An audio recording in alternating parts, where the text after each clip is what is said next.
बच्चों, जब आप स्कूल जाते हो, विद्यालय जाते हो, तो आप देखते हो कि वहाँ पर लड़के लड़कियाँ सब मिलजुल कर पढ़ते हैं और सभी को एक समान रूप से शिक्षा दी जाती है। और आप अपने परिवार में भी देखते होंगे कि आप भाई बहन जो भी हैं घर में, उन सबको समान रूप से सब कुछ मिलता है। पर क्या आप जानते हो कि कभी ऐसा भी समय था, और हो सकता है अब भी, आज के समय में भी कुछ जगह ऐसी हों जहां पर लोगों की ऐसी सोच है कि लड़कियों को पढ़ाना नहीं चाहिए या लड़कियों और लड़कों में फर्क किया जाता है। हमें ये बातें बहुत अजीब लगती हैं, खराब लगती हैं, पर बड़े दुख की बात है कि कुछ लोगों की अभी तक भी ऐसी सोच है। तो आज मैं चित्रा बंसल, आपकी हिंदी की टीचर, आपकी हिंदी की पुस्तक उल्लास का जो पाठ पढ़ाने जा रही हूँ, उसमें भी आप यही देखेंगे कि एक पिता अपनी बेटी को पढ़ाने के कितने खिलाफ थे, और जब उसने अपनी इच्छा से और अपनी हिम्मत से शिक्षा प्राप्त की, तो उसको उसकी शिक्षा का उन्हें किस तरह से लाभ मिला, और जिसे देखकर वो हैरान रह गए और खुश हो गए और उन्हें अपनी गलती का एहसास भी हुआ। तो चलिए पाठ को पढ़ते हैं और जानने की कोशिश करते हैं कि शिक्षा का हमारे जीवन में कितना महत्व है। पाठ का शीर्षक है आंखें खोल दी। चलिए मिलकर पढ़ते हैं। कांता एक गरीब परिवार की लड़की थी। उसे पढ़ने लिखने का बड़ा चाव था, मतलब शौक था।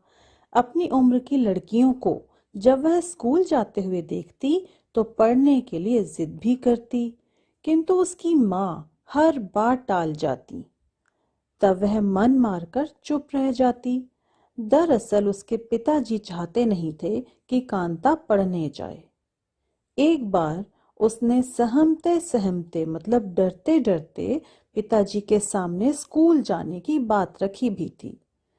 यह सुनकर वे आग बबूला हो उठे। आग बबूला हो जाना मतलब बहुत गुस्से से भर जाना। तो जब कांता ने एक दिन अपने पिताजी के सामने ये बात रखी, अपनी इच्छा रखी कि वह स्कूल जाना चाहती है, पढ़ना चाहती है, तो उसके पिताजी गुस्से से भर गए थे।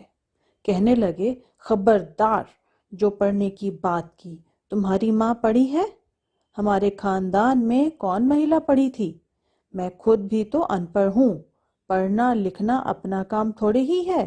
तुम तो घर बार का काम सीखो। कल शादी करके दूसरे घर जाना है। लड़की की जात को पढ़ाई लिखाई शोभा नहीं देती। बेचारी कांता मन मसोस कर रह गई, मतलब अपना मन मार कर रह गई। जब पिताजी ने इतने गुस्से में और अपना निर्णय सुना दिया कि वो शिक्षा के इतने विरोध में हैं, तो फिर वह कुछ नहीं बोल सकी। एक दिन कांता को उसके पिताजी ने घरेलू कामकाज के लिए सेठ मोतीलाल के यहाँ रखवा दिया। वह बड़ी समझदार थी और काम में प्रवीण भी, मतलब कुशल थी। सब काम बहुत अच्छी तरीके से करती थी। हर एक काम को वह बड़ी फुर्ती व प्रसन्नता से करती थी।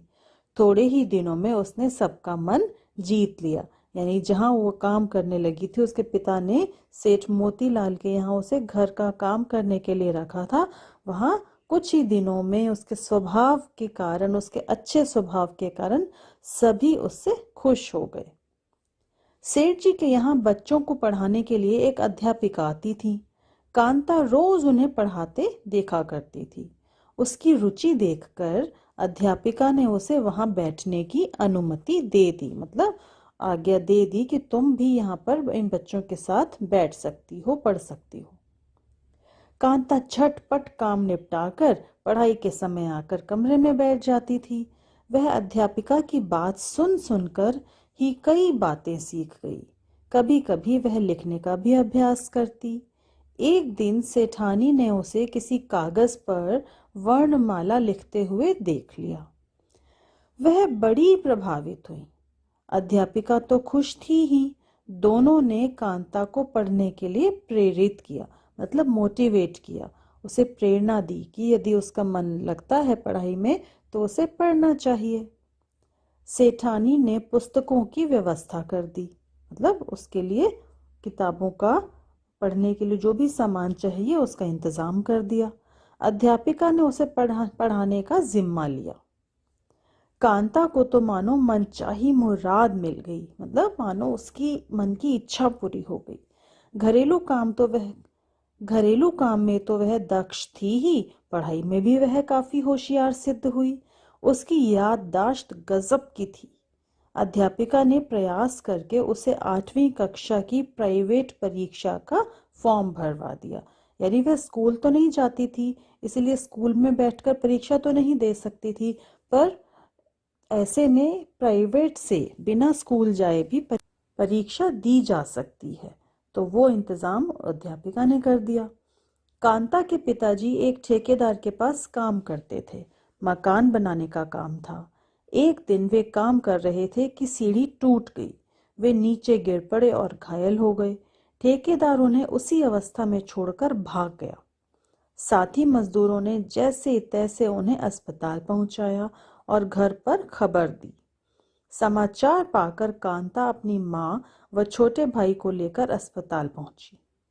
डॉक्टरों से बातचीत करना, चिकित्सा सहायक कोष से दवाइयों का प्रबंध करना, ठेकेदार के खिलाफ शिकायत दर्ज करना जैसे कठिन काम कांता ने बखूबी पूरे किए। मतलब ये सारी जिम्मेदारियां, ये जरूरी काम कांता ने बड़े अच्छे तरीके से संभाले। उसकी माँ, पिता और भाई तो आश्चर्य से उसे ऐसा करते हुए देखे जा रहे थे। मतलब उन सबको बड़ी हैरानी हो रही थी कि कांता ये सब काम इतने अच्छे तरीके से कैसे संभाल रही है। कांता के प्रयास व डॉक्टरों की तत्परता से उसके पिताजी के स्वास्थ्य में तेजी से सुधार होने लगा। अस्पताल से छुट्टी का वक्त आ गया। चलते वक्त कांता के पिताजी से रहा न गया। वे भाव विहल होकर बोले, मतलब भावुक होकर बोले, बेटी तुम तो घरेलू कामकाज की नौकरी करती हो, फिर यह पढ़ाई लिखाई और इतनी जानकारियां तुमने कहाँ से सीखी? अगर तुम इतना नहीं करती तो पता नहीं क्या होता। तुमने मुझे ही नहीं, परिवार को भी नया जीवन दिया है। तभी सेठ सेठानी भी वहां आ पहुंचे। उन्होंने कांता के परीक्षा में प्रथम श्रेणी में पास होने की खबर देकर बधाई दी। कांता अपने पिताजी के ठीक होने से तो बहुत खुश थी। इस समाचार से तो उसका मन बलियों उछलने लगा, मतलब वो बहुत ज्यादा खुश हो गई। जब सेठानी ने कांता की पढ़ाई का राज खोला तो उसके पिताजी की आंखों से अश्रुधारा बह निकली। मतलब वो रोने लगे और उनकी आंखों से आंसू आ गए। थोड़ी देर बाद संयत होकर, मतलब अपने आप को संभालते हुए वे बोले, सेठ जी मैंने कांता की ताकत को पहचान लिया है। मेरी तो मति मारी गई थी, मतलब मेरी बुद्धि भ्रष्ट हो गई थी, मेरा दिमाग खराब हो गया था। मैं लड़कियों का काम चूल्हा चौका और झाड़ू पोछा ही मानता रहा, औरतों को लताड़ने में ही अपनी शान समझता रहा। कितना बड़ा अपराधी हूं मैं। यानी अब कांता के पिता को अपनी भूल का एहसास हो रहा था। सेठ जी उसे सांत्वना देने लगे, मतलब दिलासा देने लगे, तसल्ली देने लगे। तभी ठेकेदार भी वहां आ गया। कांता द्वारा की शिकायत का असर था कि कार्यवाही के डर से समझौता करने आ पहुंचा। वह गिड़गिड़ाकर माफी मांगने लगा और मुआवजे की राशि प्रस्तुत की। कांता के पिताजी अपनी बेटी का कमाल देखकर गर्व से भर उठे। कांता के सिर पर स्नेह से हाथ फेरते हुए कहने लगे, बेटी सच कहता हूँ, तूने आज मेरी आंखें खोल दी। तो बच्चों देखा आपने कि शिक्षा जो है हमें ताकत देती है, बल देती है, हमें सोचने समझने की शक्ति देती है, जिससे हम सही निर्णय ले पाते हैं, हमारी आंखें खुल जाती हैं। जैसे यहाँ पर इस पाठ में हमने देखा कि एक पिता की आंखें खुल गई जब उन्होंने अपनी शिक्षित बेटी को देखा और उसकी समझदारी से उन्हें लाभ हुआ। तो हमने भी अगर अपने समाज में कहीं कोई बुराई देखनी है, अंधविश्वास देखना है, तो उसका विरोध जरूर करना है और अपने समाज को उन अंधविश्वासों से, बुराइयों से मुक्त करने का प्रयास जरूर करना है।